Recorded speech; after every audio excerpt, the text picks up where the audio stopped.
தமிழக முதலமைச்சர் மு க ஸ்டாலின் தலைமையில் சென்னை தலைமைச் செயலகத்தில் மாநகராட்சி, நகராட்சி, பேரூராட்சி ஆகியவற்றில் மேற்கொள்ளப்பட்டு வரும் வளர்ச்சிப் பணிகள் குறித்து ஆலோசனைக் கூட்டம் நடைபெற்று வருகிறது. விவரங்களை நம்முடைய செய்தியாளர் தமிழரசியிடம் கேட்கலாம். தமிழரசி, இந்த கூட்டத்தின் நோக்கம் என்ன? விவரங்களை பதிவு செய்யுங்கள்.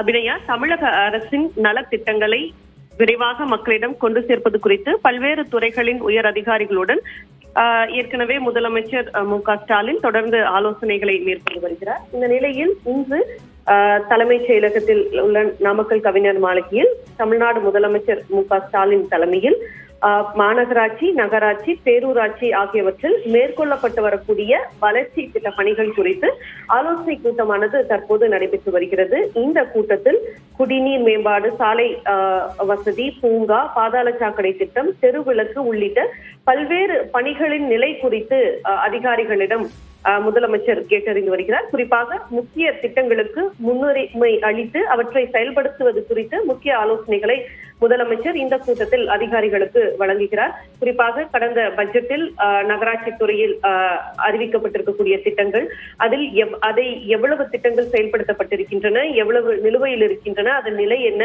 உள்ளிட்ட பல்வேறு தகவல்களையும் விரிவாக முதலமைச்சர் கேட்டறிகிறார். குறிப்பாக இந்த ஆய்வுக் கூட்டத்தில் துணை முதலமைச்சர், அதே போல நகராட்சி நிர்வாகத்துறை அமைச்சர், தலைமைச் செயலாளர் மற்றும் துறை சார்ந்த உயர் அதிகாரிகள் இந்த ஆலோசனை கூட்டத்தில் பங்கெடுத்திருக்கின்றனர். அபிநய், முதலமைச்சர் தலைமையில் நடைபெறும் கூட்டம் குறித்த விவரங்களுக்கு நன்றி தமிழரசி.